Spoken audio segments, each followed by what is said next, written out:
Hello. We're in Walter Rauschenbusch, Christianity and the Social Crisis, page 190, in the chapter The Work of Social Reconstruction. The subhead is The Disappearance of Church Democracy. The subjection of the church to the state would have been neutralized and overcome if only the churches had preserved the Christian democracy of their own organization. The primitive churches set out with an organization as democratic and simply patriarchal as a Teutonic town meeting. By the beginning of the 2nd century, they were passing under the limited monarchy of a single bishop, and the limited monarchy tended to shake off all limitations and thrust down all competing forces. In ever-widening areas, monarchical organization grew up, and this tendency finally culminated in the absolutism of the papacy, in which all power flows from the head downward. The clergy became a hierarchy graded on monarchical principles. At the same time, the laity were gradually ousted from all the rights of election, church discipline, and self-government, which they had originally possessed, and reduced to the helpless passivity of a subject population under a bureaucratic despotism. This slow revolution was due partly to the ambition and lust for power inherent in human nature, but mainly to the assimilating influence of secular institutions. The churches step by step copied the forms of organization prevalent about them. The centralization of church power in the clergy and the bishop in the 3rd century took place simultaneously with the centralization of power in the organization of the empire. The church poured its organization into the molds furnished by imperial Rome. And when the mold was broken and crumbled away, the church in its system of government stood erect as an ecclesiastical duplicate of the empire. For the purposes of ecclesiastical aggrandizement, it was worth a great deal to the church that it inherited the results of the organizing genius of Rome. But the inheritance was deadly to the revolutionary social influence of the church.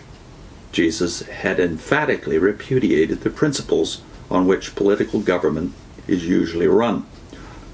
Excuse me. Ye know that the rulers of the nations lord it over them. Not so shall it be among you. But the church duplicated in its own organization the aristocracy and monarchy of the world, and therewith prepared a home for the despotic spirit within the edifice dedicated to democracy.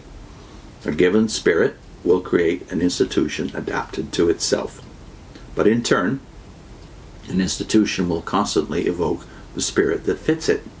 The Catholic Church, by its organization, tends to keep alive and active the despotic spirit of decadent Roman civilization in which it originated.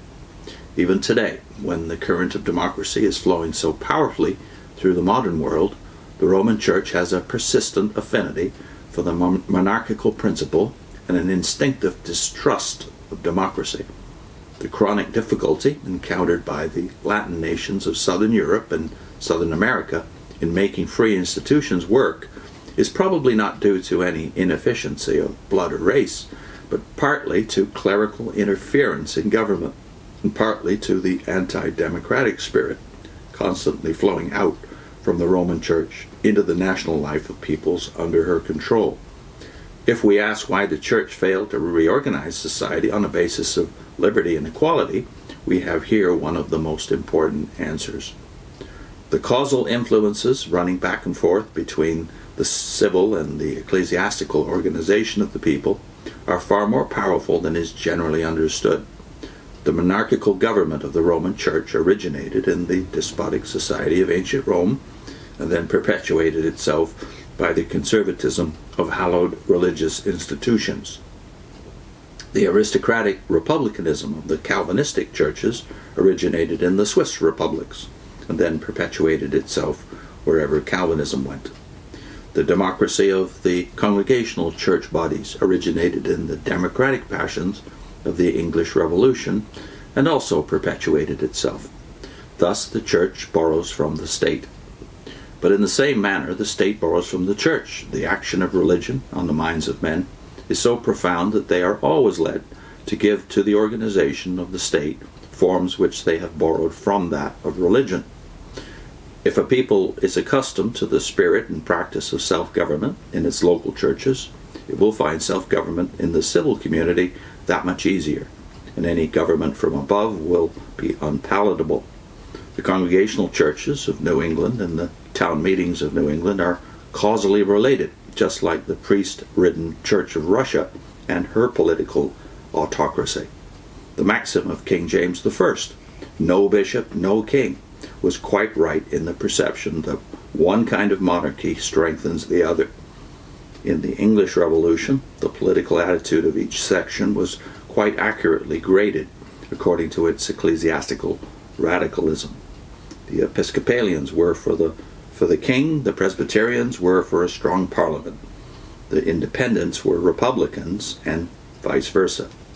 Thus it seems likely that if the Christian churches had remained democratic and self-governing organizations, the spirit of Christian democracy would have been perpetuated, intensified, and practically trained among them, and would have turned with greater vigor and efficiency to all moral and social tasks lying about the church.